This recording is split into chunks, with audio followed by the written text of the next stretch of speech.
one is empathy. And if there is anybody up to the task, it's no other than the great Jamil Zaki at Stanford University.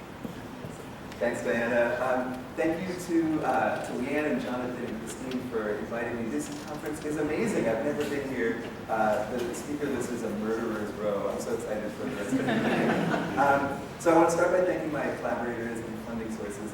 I love speaking in the same session with Paul, my intellectual frenemy, because we appear to disagree. In fact, we overlap. And I empathize with his position. I also like talking in the same session as him because he tells you many of the things that I was about to tell you, which saves me time. Right? So I don't have to tell you about Adam Smith, or theory of moral sentiments, or that his fellow human have been translated into what we now think of as empathy. I'm going to define it as a mashup of two things that Paul described, which is both sharing and understanding other people's emotions. We study empathy not just because it's interesting on its face, but on the promise that it should lead to good stuff like prosociality and moral behavior. But as you've heard from three speakers, that's not necessarily always the case. Empathy is fragile and often fails us just when we need it most. I also don't have to tell you that if people find it easier to empathize with single individuals whose pain tugs at our heartstrings, less so with faceless masses, and that this causes a bias in the way that we apportion our prosocial behaviors. I also don't have to tell you, because Nita did, that in cases of intergroup conflict, empathy can either disappear or reverse and generate added emotional fuel to conflict and make things worse, in fact. So I completely agree with both of these folks that empathy is fragile and limited and can lead us astray. The question that I want to ask today is, does it have to be that way? Are the limits of empathy baked into the core of how empathy works, or are they flexible? And I think to answer that question, we need to answer an even more basic question, which is empathy automatic, or can we control it? So Adam Smith had lots of examples of the fellow feeling. My favorite is that of a crowd watching a tightrope walker. He said the mob, when gazing at a dancer on the slack rope, writhe and twist their own bodies, as if in his situation, he says that they do so naturally, which I think he means to be automatically. If you have not had this flavor of fellow feeling recently and are not scared of heights, you can look at this video of someone walking over the Grand Canyon. If you're anything like me, you don't have to engage in a whole bunch of mental calculus to figure out whether you empathize with this person or not. Your palms might sweat, you might feel a sense of anxiety wash over you. This view this is an intuition I think a lot of us have about empathy, and I would say it's been the dominant theoretical model of empathy. That it's sort of like an emotional knee-jerk reflex that we can't stop or start volitionally. And if that is true, then it's also true that the limits on empathy are inescapable. If I can't help but empathize with Nina, and can't help but not empathize with Paul, well then I'm always going to be biased in the way that I experience my empathy. I want to make the opposite case, which is that I think oftentimes, though not always, empathy is not an automatic phenomenon, but rather a motivated phenomenon. And it's not just empathy either. We work with our emotions all the time, emotion regulation being the massive study of how we do so. And I think likewise, we work with our empathy and often choose whether we want to empathize or not, based on the motivations that we feel in a particular empathy-invoking situation. So, for instance, you can imagine this kind of bathroom guy here as a would-be empathizer who encounters the emotions of someone else. Well, there are a lot of reasons that this person might want to empathize with this social target. For one, sometimes, as Paul said, it's fun to empathize with other people's positive emotions. Even when it's not, we might want to empathize because we think it can help us build social bonds, or because it accords with our values. We might think that that's just a good thing for us to do. I would call those empathic approach motives. There are other reasons, though, that this same person might want to not empathize with this target. For instance, empathy often hurts, or it can induce us to feel the obligation to engage in costly altruism. Or it can interfere with our ability to compete with Yankees fans, which would be really detrimental to my well-being, right? And these are empathic avoidance motives. Now, situations in which there are lots of approach motives and few avoidance motives are what I would call easy empathy. Empathizing with a close friend, for instance. Cases that feature more avoidance motives are what I would call hard empathy. And so I can reframe Paul's perspective to be that people tend to empathize when it's easy and not when it's hard. And that's true. The question is there anything that we can do to change that and to engage people in empathy even when it doesn't come naturally to them? And I think that we can. So following Kurt Lewin and Gail Miller and Debbie Prentice and lots of other folks, there might be sort of levers or nudges that we can use to change the landscape of motivations that people feel surrounding empathy. And again, induce them to empathize when they might not otherwise. For instance, by strengthening approach motives or weakening avoidance motives. So I'm going to tell you now about some work that we've done in this space. I want to make two main points. First, that indeed we can use motivational levers to promote hard empathy. And second, I want to make the case later that this is a worthwhile thing to do because empathy offers irreducible social and emotional benefits to those who experience it. But let's start with the first point first. So our lab has used a couple of different ways to promote hard empathy. The first is by bolstering the approach motive of values through social norms. People enjoy doing what they see other people do. That's why they conform all the time. And we reason that perhaps if you can show people an empathic descriptive norm, they might be motivated to empathize in order to join that norm. We're not the only people who thought about this. 7 years ago, Mark Tarrant and his colleagues did a great study where they had British university students at a place called Keele University read about the misfortunes of either their fellow students or students at another university. So as Mina would predict, and a lot of us might predict, in this case, in this control condition, people had more empathy or reported higher empathy for in-group as compared to out-group members, a really standard type of finding. The cool thing about this study is that in a follow-up, Tarrant first told people, hey, you know what? Keele University, really empathic place, full of compassionate and tender people. It turns out that if you first gave that instruction and then had you read about the misfortunes of in-group and out-group members, the group bias in empathy disappears. So we were interested in figuring out whether we could likewise motivate people to not just report empathy, but also act empathically or pro-socially through the use of social norms. So Eric and our colleagues and I ran a bunch of studies. I'll just tell you about one. In this case, Eric had people read about the suffering of homeless individuals, kind of extreme out-group. And he then showed them what they believed was the average amount of empathy felt by the last 100 participants in the study. In fact, these group ratings were manipulated such that some of our participants were led to believe that they were part of a very empathic group, and other participants were led to believe that their group was less empathic. We found that this changed people's willingness to say that they empathized with the homeless target, but we also wanted to see whether they would put their money where their button press was, I suppose, found in the setting thing.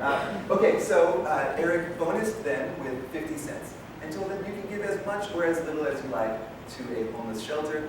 And we found that people who believed that others around them were empathic donated approximately twice as much in this task.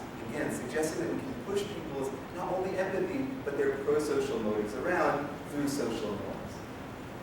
A second lever that we've used in our work instead tries to diminish avoidance motives for empathy. So I'll tell you about one of those, diminishing the fear that empathy would be painful. Here we applied lay theories. And you're familiar with Carol Dweck's famous work where she demonstrates that people differ in their beliefs about whether you can change something about yourself, like your intelligence or not. And that people who believe in a malleable lay theory of intelligence are more willing to embrace challenges, like difficult exams. We reason that maybe empathy works the same way. Maybe if you believe that you can control and grow your empathy, you might be more willing to empathize, especially when the going gets tough. So that's what we tested with Karina Schumann and Carol. We first saw whether people differed in their beliefs about empathy. So we asked them to endorse one of these two statements: you cannot or can change how empathic a person you are. We find that people are split right down the middle, with about 50% endorsing each of these statements. We also found that we could change what people believe. We took a page out of Carol's book, and for instance had one group of participants read an essay called Empathy Like Plaster, pretty stable over time, right? Pretty face valid induction of a fixed lay theory. Other people read this one, Empathy is changeable and can be developed. We found that this indeed changed people's beliefs about empathy, The question was whether it would change their empathic behavior, again, especially in cases that are hard. And so we looked at this in a bunch of different ways. I'll tell you about just one. So here we induced people to believe that empathizing might be painful. Our participants were Stanford students, and we told them, Stanford is running a Cancer Awareness Week on campus. You can volunteer in all sorts of different ways. Some might be kind of painful, like sitting with cancer patients and hearing their stories. Others less painful, like a walkathon to raise research money. And we asked them, how many hours do you want to volunteer to each of these types of opportunities? And what we found was that lay theories mattered, but only when empathy was difficult. So here you see that in less painful situations, it doesn't matter whether we've induced you to have a fixed or malleable lay theory, you offer just as many hours. But people who we've induced to believe that they can change their empathy offered about twice as many hours of volunteering in a potentially hard case. So I think this is interesting and exciting to us, at least. It's also, to me, says something kind of deep about our beliefs about empathy in general. It almost seems as though not only is empathy not automatic, but thinking that it's automatic might cause you to avoid it, which is an interesting meta point, I suppose. So this stuff is all within a single experimental session. You might be wondering, could nudges like these affect any long-lasting form of empathy? We've been wondering that too, and my graduate student, Erica Wise, who is wonderful, has been working on an intervention over the last academic year. We target Stanford freshmen right when they show up to campus, and we've been building off of Aronson and colleagues' great pen pal task. So in this task, college students represented again by this bathroom guy here, read a letter from someone who they believe is a high schooler, represented by this slightly smaller bathroom guy. And this high schooler is having social difficulties, for instance, trouble making friends. We tell our college students to encourage this high schooler that everything is going to be fine. And we in particular tell them to deliver a specific message about empathy. We tell some of these students, tell the high schooler that you can build your ability to connect with other people. That's a malleable condition. Other people, we tell them, encourage this high schooler that empathy is a really socially valued trait. And that's a kind of social norms condition. In a control condition, the high schooler instead is having academic difficulties, and we tell the college student, write about how you can grow your intelligence, right? Another malleable mindset, but not concerning empathy. Now, as with many interventions like this, our college students believe that they're writing their letter for the benefit of the high schooler. In fact, this is what's known as a saying is believing intervention, where by espousing an opinion, that college student, we believe, might come to take on that opinion and internalize it.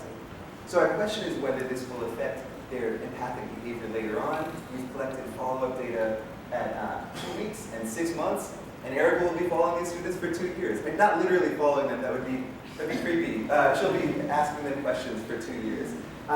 This is not sort of hot off the presses at all. It's still completely in progress. I'll just tell you about a couple of findings that we're excited about, and we hope that they hold up, although we don't know if they will. So in one follow-up, we asked our students to think about a political out-group member, this being a very liberal place, Stanford is mostly Trump supporter types, and we took a page again out of Nina's book and had these folks imagine positive and negative events befalling this political out-group member. We then asked them, again, just as Nina did, how good this person's positive events made the participant feel, and how bad the person's negative events made our participants feel. This is a measure of out-group empathy, and we find that our experimental groups experience, or at least report, stronger out-group empathy 2 weeks later after the intervention than our control participants. More exciting for me are data about these students' actual social lives. So just a couple of weeks ago, Erica did a 6-month follow-up, and again, I don't have all the data, but one thing that was so surprising and encouraging to us was that when we asked people for the number of close friends that they had made over the last 6 months while on campus, and the number of those friends who were of other races, in both cases we found that people in our experimental conditions had more friends and more other race friends than people in our control conditions. Again, super preliminary, but very exciting to us because it suggests that perhaps inducing sort of empathy-positive attitudes might actually allow people to broaden their social network in interesting ways. Okay, so thus far I've made the case that we can grow or encourage empathy, but you might be saying, that's fine, but why bother? We just heard about all these other ways that we can promote pro-social behavior, how it doesn't require empathy, and how you might do a more efficient job generating good, for instance, through moral principles rather than moral emotions. And I would say, yeah, that's true, I agree. And I think in lots of cases, empathy might not be the most efficient tool to generate moral behavior. For instance, I think that empathy should not necessarily be a guide for the policy of large organizations or nations. But I do think that for individuals, there are cases in which we might argue that it's worth trying to cultivate empathy, because empathy might generate benefits that other types of positive, kind behaviors do not. And that's what I want to argue now, that empathy offers irreducible benefits to those who experience it. I'll tell you about 2 ways that we've examined that. The first pertains to prosociality. I should say that both of the studies I'm about to tell you about are work from Sylvia Morelli, who was a postdoc with me, and now was a professor at the University of Illinois in Chicago. Sylvia and I really like work by Liz Dunn and Lara Aikman and Mike Norton, suggesting that doing nice things for other people is also good for you. For instance, people report feeling happier after acting pro-socially as compared to selfishly. Sylvia and I wondered, is that the case for all forms of pro-social action? Are all forms of kindness created equal with respect to the benefits that they offer the giver? And so in order to test this, we asked 48 pairs of friends. These are folks at Stanford who interact a whole bunch. We asked them each day for 2 weeks to report on 3 different things. 1, the number of nice things that they had done for their friend, right, the other person in the friend pair. 2, the amount of empathy that they had felt that day for their friend. And 3, how well they were doing personally, how happy they were, how lonely, and how stressed they were. One of the things that we found here is one of my favorite null results I've ever gotten, which is that there was absolutely no correlation across pairs of friends between how much nice stuff they did for each other and how much empathy they felt for each other. Which suggests that there are some people walking around Stanford doing each other a lot of favors, but not really caring about the person who they're helping, and other people on the opposite end of that, the other opposite of that quadrant. Given that these things were independent, we could use them as independent predictors of individuals' personal well-being. And we found that on its own, when people just reported doing something nice, they didn't report also being happier or less lonely or less stressed out. When they reported feeling a lot of empathy, they did report feeling better off that day. But most interestingly for us, these 2 things also interacted. And so I want to unpack that interaction here. So here on the x-axis, you've got the amount of pro-social acts in which an individual engaged on that day. And on the y-axis is their happiness. But the opposite relationship holds for loneliness and stress. And what you see is that when people are relatively low in empathy, engaging in pro-social acts does not improve their well-being. That's the line in red. But when people are high in empathy or feel empathy towards their friend, then engaging in pro-social acts, again, offers a boost to their well-being. I would argue it adds emotional weight to the kind of things that we do and makes them potentially more meaningful to us, but at least more beneficial. Okay, so that's one way in which I think empathy might be worth cultivating, because it can help imbue prosociality with benefits. I also want to talk about brand new work that we are doing on the idea that empathy might be a community building tool. And in particular, that it might be a social kind of magnet that draws people in. So here again, this is a collaboration that we've been doing with our colleagues in economics. It's been really fun, where we study the Stanford freshman dorms. So we've recruited, again, right at the beginning of college, students from 4 dorms. And in each dorm, we measure in each student a battery of personality questionnaires, and also measure the structure of the social network that emerges in that dorm. So 4 weeks into college, we ask people in these dorms to nominate other people who are in the dorm, and they would say, for instance, this person is a close friend, or I turn to this person when I need advice. So first I'll tell you about the personality battery. It turns out that in the questionnaires that we collected, there were 4 factors that fell out in terms of people's personality. 1 pertaining to their empathy, their social status, their positive emotion, and negative emotion. These were relatively independent, so again, we can use them to predict where people stand in their social networks. So here's what the 4 dorm networks look like. So here each person, and this is not a Rattlers Eagles thing, But here, each person is represented by a dot or a node, and the lines between them are nominations. Here, nominations for our first question, which is who are your closest friends? So we can ask a bunch of things about where people lie in these networks. I'll tell you about two. First, we can ask about people's in-degree. This is the number of people who are nominating you as a friend. You can think of it as a form of popularity.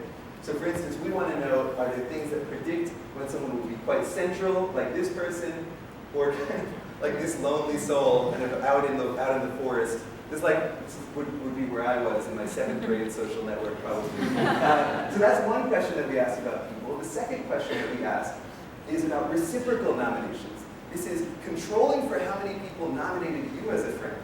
If you nominated someone else as a friend, were they likely to agree with you and say, yeah, we're friends, right? That's a measure of tight social connections in network analysis. So we looked at both of these things, again, as a function of people's level of these 4 personality factors. I'll show you what we found. Again, this is like a week old, so I hope it holds up. So here we find a marginal relationship between empathy and in-degree, so this like overall popularity. But we also find a marginal relationship between status and in-degree. But when we look at reciprocal nominations, the pattern becomes, at least to us, more interesting. So people who score higher empathy tend to have more reciprocal nominations within the network. The same does not hold for any of the other personality factors that we measured. And the relationship with empathy holds when controlling for all the other 3. Right? So this, again, suggests to us that maybe empathy is also can be beneficial because it draws people in and helps people build relationships. Okay, so overall, I agree. I actually really like the spotlight kind of analogy. I think that empathy is a spotlight that we can point to different people that motivates us to behave in certain ways towards those individuals. I think like a spotlight, we often point it in the wrong direction. But I also think that like a spotlight, there's probably a spotlight controller somewhere, right? We can probably do something with the spotlight that we have and choose where we want to shine it, which means that we can oftentimes point our emotions in the direction where we think they should go. The same way that we do when we regulate other forms of emotions, we can point our empathy towards the causes that we think matter most and sort of align our principles and passion. I guess in general, I'm saying that yes, empathy can be a limited and noisy moral compass, but these limits on empathy can be mitigated if we sort of, through psychological levers or nudges that encourage people to empathize even when it doesn't come naturally. And I think that it's worth doing so because empathy offers unique benefits. It can add emotional heft to our kind actions and help us build community. That's it for me. Thank you very much.